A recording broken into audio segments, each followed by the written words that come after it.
Ministry में काम करने से आम आदमी पार्टी में बड़े विधायक बनने तक का सफर, सरकारी निवास में छापेमारी के साथ साथ और 12 ठिकानों में छापेमारी पड़ने तक का सफर, चीन से अंतरराष्ट्रीय लेवल पर हवाला के पैसों को लेन देन करने का सफर, कस्टम ड्यूटी को लेकर झूठी जानकारी देने तक का सफर।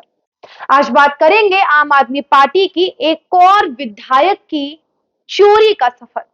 दोस्तों, मैं बात कर रही हूं राजकुमार आनंद की, जो दिल्ली की आम आदमी पार्टी सरकार से पटेल नगर से विधायक हैं। अरविंद केजरीवाल के एक और विधायक अब नपने वाले हैं।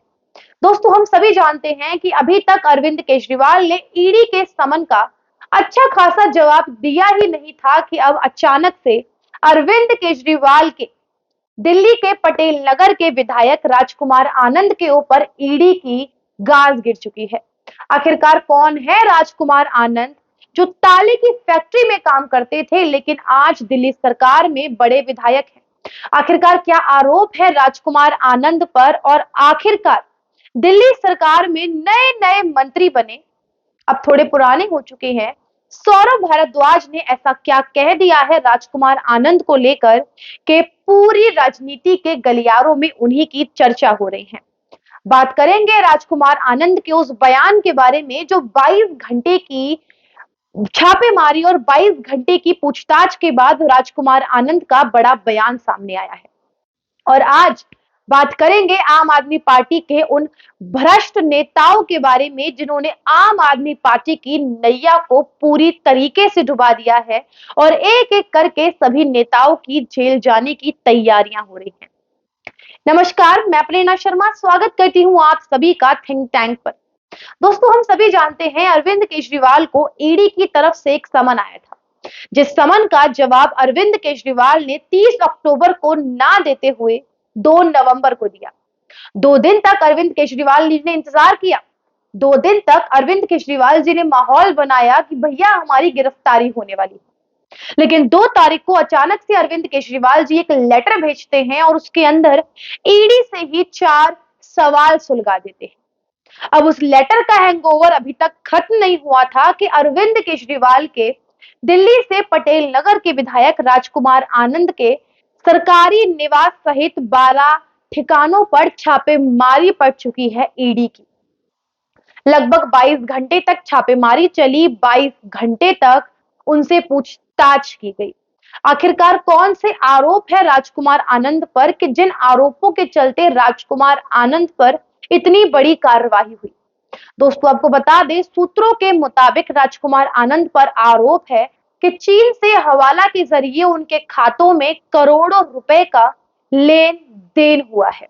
और ये तो हम में से किसी से छुपा नहीं है कि एक आम आदमी पार्टी एक ऐसी पार्टी जो भ्रष्टाचार के खिलाफ लड़ाई लड़ते लड़ते सरकार में आई, लेकिन अब तक सबसे ज्यादा भ्रष्टाचार के आरोप आम आदमी पार्टी पर ही लगे हैं। दोस्तों, राजकुमार आनंद की बात करें तो यह दिल्ली सरकार में पटेल नगर से विधायक और समाज कल्याण मंत्री है, जिसके तहत ये गुरुद्वारा इलेक्शंस की पूरी निगरानी रखते हैं। एससी एसटी के साथ साथ श्रम रोजगार और सहकारी समिति के कामकाज देखते हैं। इसी के साथ साथ आपको बता दें, गुजरात चुनाव के दौरान एक धार्मिक टिप्पणी देते हुए राजेंद्र पाल गौतम को इस्तीफा देना पड़ा था। उनकी जगह राजकुमार आनंद को समाज कल्याण मंत्री बनाया गया था। लेकिन इस समाज कल्याण मंत्री ने समाज का भला किया हो या ना किया हो, लेकिन अपनी जेबें भरने में कोई कमी नहीं छोड़ी है, क्योंकि सूत्रों के हवाले से जो खबर आई है उसके मुताबिक करोड़ों का लेन देन हवाला के जरिए चीन से राजकुमार गौतम के साथ हुआ है। हालांकि इस सब के बीच सौरभ भारद्वाज का एक ऐसा बयान आया है जो सबको आश्चर्यचकित तो करता ही है, लेकिन हंसी इससे ज्यादा दिलाता है। सौरभ भारद्वाज जी का बयान है कि यहाँ पर राजकुमार आनंद की केवल इतनी गलती है कि वह आम आदमी पार्टी से विधायक हैं और आम आदमी पार्टी के मंत्री हैं। राजकुमार आनंद की इतनी गलती है कि वह दलितों के लिए सोचते हैं, कार्य करते हैं, खाली नहीं बैठे रहते हैं। इसी के साथ साथ सौरभ भारद्वाज ने एक बड़ा बयान दिया और कहा कि अंग्रेजों के जमाने में तो अंग्रेज भी छापा मारने से पहले कोर्ट से ऑर्डर लिया करते थे, लेकिन आज के समय में तो इन सब चीजों की जरूरत नहीं रह गई है। ईडी को कोर्ट के ऑर्डर्स की कोई जरूरत बिल्कुल भी नहीं रह गई। सौरभ भारद्वाज ने कहा है कि अब ईडी में ईडी के अफसरों की नहीं चलती है। अब बीजेपी के लीडर्स तय करते हैं कि किसके ऊपर छापा मारा जाएगा, किस वक्त छापा मारा जाएगा और क्या क्या इल्जाम उसके ऊपर लगाए जाएंगे। ये बड़ा बयान सौरभ भारद्वाज की तरफ से दिया गया है। सौरभ भारद्वाज ने कहा है कि पार्टी को खत्म करने के लिए, पार्टी को तोड़ने के लिए ये बीजेपी की तरफ से ईडी के अफसरों को बड़े बड़े ऑर्डर दिए गए हैं।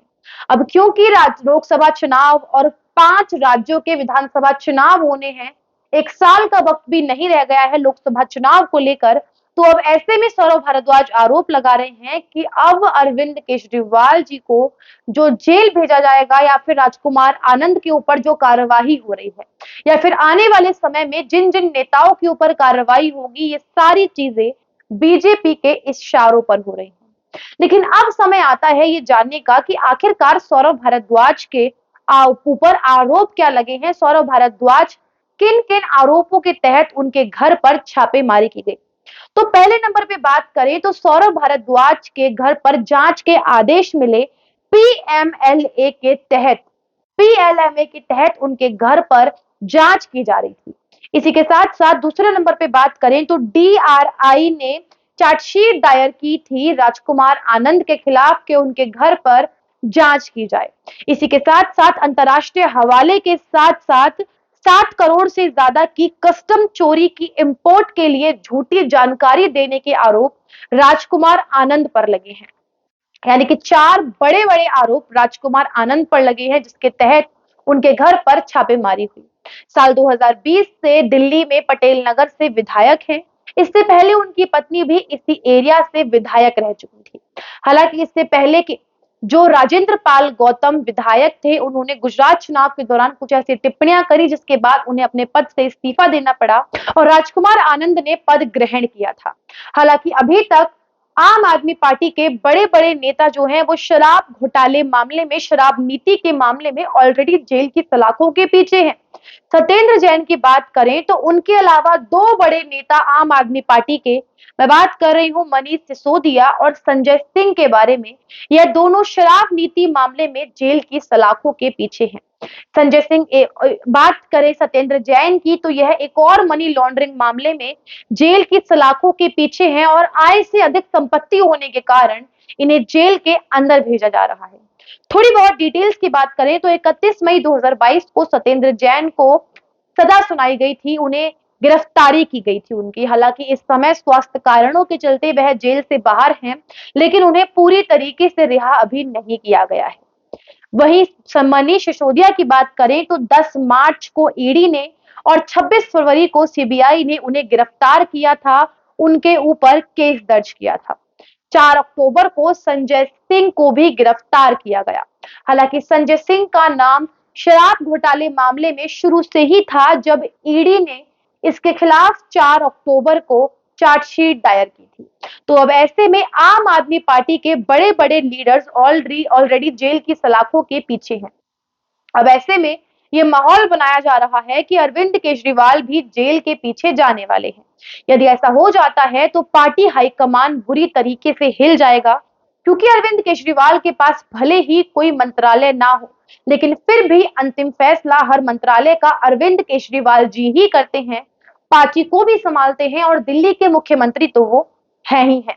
लेकिन अब ऐसे में सबसे बड़ा सवाल ये उठता है कि जिस तरीके से दिनेश अरोड़ा, जो कि पहले गुनहगार थे लेकिन बाद में शराब घोटाले मामले में सरकारी गवाह बन गए थे, जिन्होंने संजय सिंह को लेकर बड़ा बयान दिया था और ये खुलासा किया था कि संजय सिंह उनके एक रेस्टोरेंट में बाकी बार मालिकों से मुलाकात करते थे और इस पूरी शराब घोटाले की नीति को अंजाम देने की पूरी प्लानिंग किया करते थे। लेकिन अब आते हैं अपनी रिपोर्ट के अंतिम चरण में कि राजकुमार आनंद ने अब इस पूरे वाक्य पर क्या कहा है। राजकुमार आनंद की बात करें तो राजकुमार आनंद का कहना है कि इस देश में गुनाह है आप दलितों की बात करते हैं, इस देश में गुनाह है कि आप कार्य करते हैं, इस देश में गुनाह है कि आप केंद्र सरकार के खिलाफ रहते हैं। उनका कहना है कि ये सारी छापेमारी राजनीति से प्रेरित थी और इस देश में सच बोलना किसी गुनाह से कम नहीं है। 22 घंटे की पूछताछ के बाद, 22 घंटे की छापेमारी के बाद बुरी तरीके से बरसे हैं राजकुमार आनंद केंद्र सरकार और बुरी तरीके से ईडी को भी नहीं छोड़ा है। उन्होंने अपना गुस्सा जताया है और ये दिखाया है कि वह कितने बड़े ईमानदार हैं। हालांकि हम ये सोच रहे हैं कि यदि आप इतने ही ईमानदार हैं तो इतने बड़े-बड़े आपके ऊपर आरोप क्यों लगे हैं? और जो ये लोग बात करते हैं कि बीजेपी के नेताओं के ऊपर इस तरीके के आरोप क्यों नहीं लगे हैं, तो ये तो आप अपने गिरेबान से पूछिए कि इससे पहले 5 साल पहले तक आपके ऊपर भी ऐसे आरोप नहीं लगते थे। लेकिन आपकी इच्छाएं बढ़ी, आपके जो शीर्ष नेतृत्व पर बैठे थे अरविंद केजरीवाल, उनकी लालसाएं बढ़ी तो सबके मन में लालच जगा, जिसका ये एग्जाम्पल बहुत बड़ा है कि आज पार्टी के बड़े-बड़े नेता जेल की सलाखों के पीछे हैं। आप इस खबर पे अपनी क्या राय रखते हैं, हमें कमेंट करके अवश्य बताइएगा। रिपोर्ट अच्छी लगी हो, पसंद आई हो तो कमेंट करें, शेयर करें और हमारे चैनल थिंक टैंक को सब्सक्राइब करना बिल्कुल भी ना भूलें। दिल्ली के नटवर लाल अरविंद केजरीवाल की गिरफ्तारी के बारे में होगी या नहीं, और नहीं होगी तो क्यों नहीं होनी चाहिए, और होगी तो क्यों होनी चाहिए, आप अपनी राय हमें कमेंट सेक्शन में लिखकर जरूर बता सकते हैं। नमस्कार।